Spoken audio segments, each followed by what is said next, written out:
Hello everyone, welcome to my channel Aesthetic Study. Today we're gonna be I kind of procrastinated a lot, but just give me a minute. So I finally am here for the video, and I think this video. Hey, this is editing me, and also I didn't realize how fat I looked in this video. I'm not that fat, okay?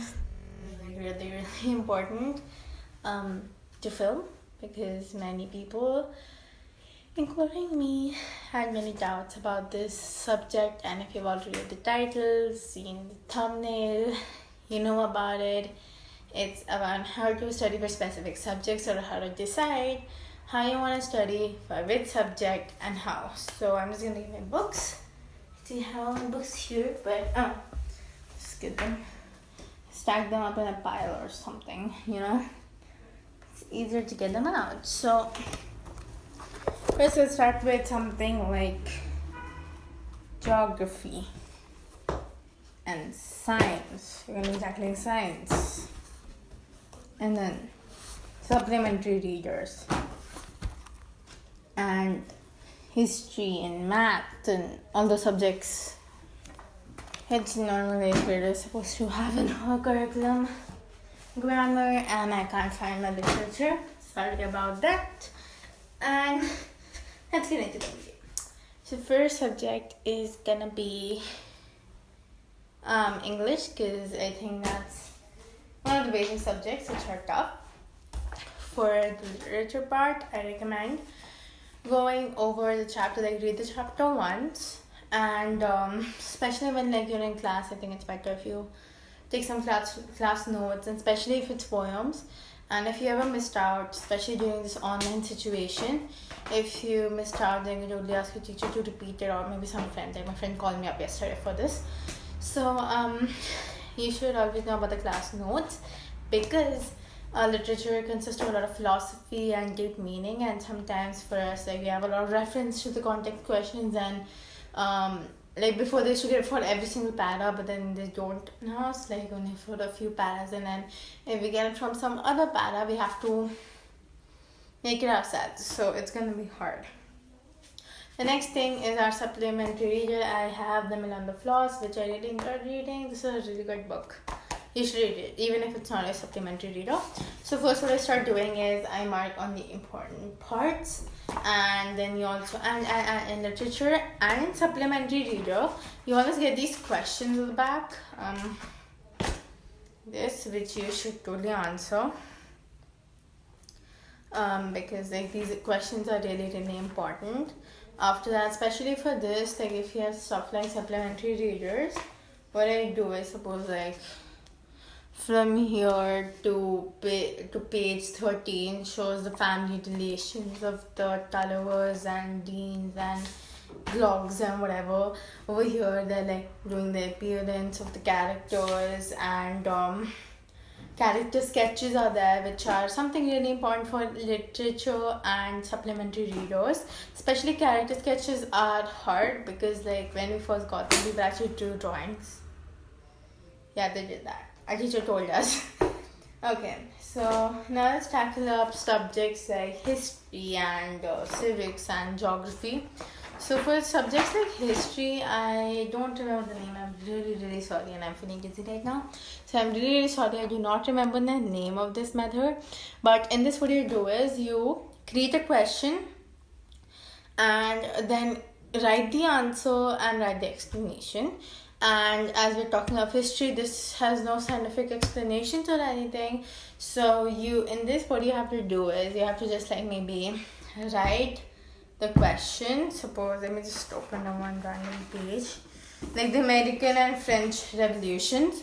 So suppose one question is that what were the three main ideals which were born in this time? So we can write liberty, equality and fraternity as the answer, and the explanation being that when millions of people were under colonialism and they felt that they needed all this, and then you know how the story goes. So you write a small paragraph, so when you're reading, you understand what's going on. It creates a better understanding, and what your teachers look for is your own answer rather than a copy paste. So I think this is a really good way to know the correct answer and understand the correct answer, because subjects like history need it a lot. So another method for history, this doesn't work for you. Oh my god, I can't find it. But it's like this. Wait, let me just try to find it, because like I'm supposed to find it. It's supposed to be here. Yeah. Okay, I've got my notes. So yes, for my notes in history, I usually like to create, like, suppose this, an endless flow chart, because history is such a subject where everything is linked to the other. Chapters aren't independent. They're not independent standing chapters, unless, of course, if you got some stuff omitted. But I really like to read the omitted chapters too, because they're the most interesting. Okay, then on the side, these are the two methods for history, because like, I think history is like a continuation. It's like a story. So you totally need to do things like this. Next is tactile science. For chemistry, I recommend the same method, which is the question, answer, and explanation method, because chemistry, as we know it, especially in 8th, has a lot of chemical equations and reasons which are required to be answered, and a lot of things to memorize. That can be done by that. Now for bio, I do it a little differently. What I do is, suppose this is a microorganisms, Kenyan 4 chapter. Written, this is one of my notes. So these are friendly microbes, and then I've given like a small box which writes, I can't read it, so I'm just going to do this: uses of microorganisms, names, and important stuff, what's going to be happening. Then we come to curd, and then over here it's like, I made images by describing the process of how curd is made and everything like that. So apparently, and suppose this one of how the cell was discovered. How a vaccine was discovered, or a antibody, scientist, he discovers this green mold, and then the old story. So it's always good to, like, if you have time, that's why I make these notes when I have time, because like, this is just like, because it helps you understand better. And when it's actually my exam time, I don't write my notes like this. My notes get super messy. During exams, I just write the whole thing down, so that I just know I know it. And after that, because we get a 2-day break, so when I do it, that's suppose one time I'll just write the whole thing down and then see which spot I'm weak in and something that's going wrong, and then the next day I just keep on writing the same thing. Yeah. So for chemistry and bio we're covered. For physics, I actually don't find any sort of specific method. Like for physics, I just make a bunch of flowcharts. I make a bunch of flowing flowcharts, and then I write them down, and if needed, I expand those. So not like the continuation flowcharts, but the original normal computer flowcharts which you see. Those ones, because I actually feel like physics is a subject which really needs to be organized, because you have a lot of properties, a lot of types of friction, and I keep on forgetting that which friction is more rolling or sliding. So yeah, that's another thing, and I want this to be like a talk, so I'm doing this very casually, and I'm going to post this annotated. Try my best. Okay, so the next subject I think would be grammar, because I think that's something which is not so talked about, and honestly for me, I don't even make notes for grammar. Yeah, I don't do it. I don't make notes for grammar. I just read the random chapters, and then whatever revision worksheet we get, I just do that. And in cases where we don't get it, I just ask my mom to write me a bunch of questions. That's it. So like that's, because grammar is like you have to practice on and on and on, not from a textbook. Just read the definitions, because that's how it works for me. Like it's like I never lose marks in grammar, so that's good.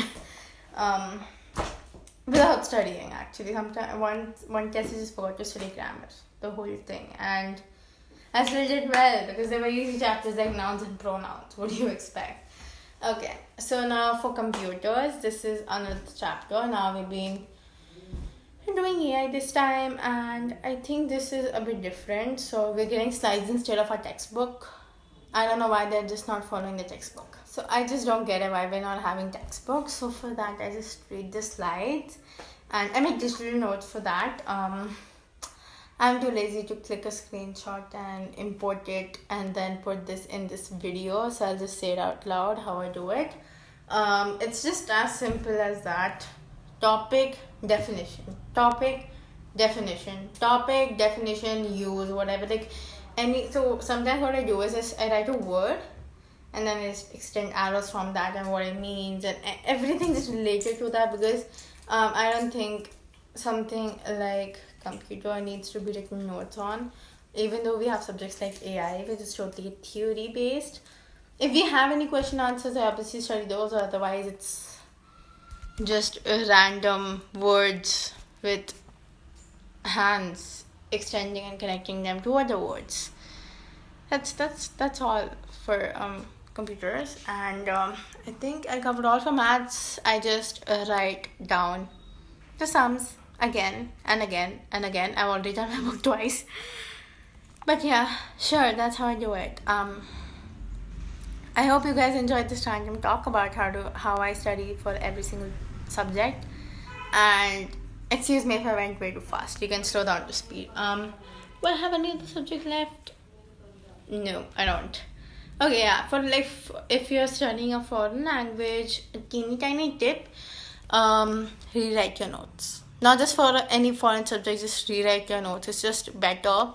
And rewrite your notes. For foreign languages, just focus on the vocab and conjugations in French. Thanks for watching, guys. Like, subscribe, and share. Help me reach 1K. Thank you. Bye.